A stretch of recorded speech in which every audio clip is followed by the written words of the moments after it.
15 अप्रैल की डेडलाइन और फिर भी चुनाव नहीं। क्या है सरकार की रणनीति? आखिर पंचायत और निकाय चुनाव कराने से क्यों डर रही है भजनलाल सरकार? नमस्कार, मेरा नाम है मनस्विनी और आप देख रहे हैं भारत अवतार।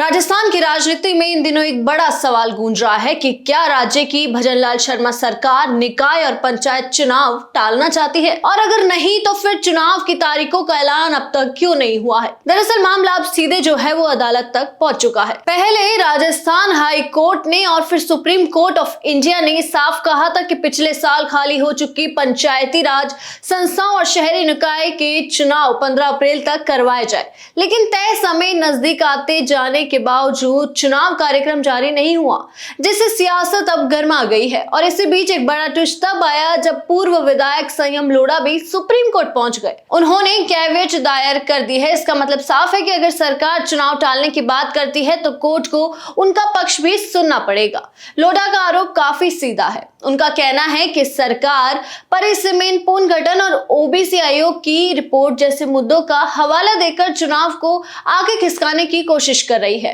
जबकि अदालत पहले ही तय कर चुकी है कि समय पर चुनाव होना लोकतांत्रिक प्रक्रिया का एक हिस्सा है।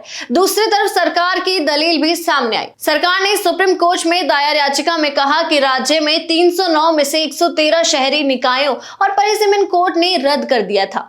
ऐसे में नई प्रक्रिया पूरी करने के लिए समय चाहिए। सरकार का कहना है कि वार्डों की संख्या नहीं बदली, लेकिन उनकी आंतरिक सीमाएं बदल दी गई है, इसलिए चुनाव तुरंत करवाना काफी मुश्किल हो रहा है। मगर इस पूरी प्रक्रिया में अब यही सवाल उठ रहा है कि क्या ये सिर्फ प्रशासनिक प्रक्रिया में देरी है या फिर चुनाव टालने के पीछे कोई बड़ा राजनीतिक रणनीति छुपी है?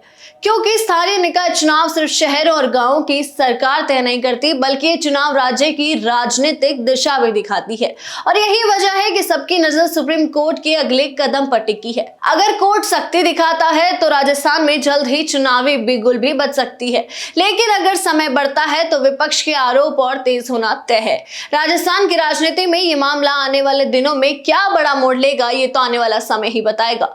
मगर अब देखना ये होगा कि लोकतंत्र की घड़ी पहले बचती है या सियासत की चाल चलती है।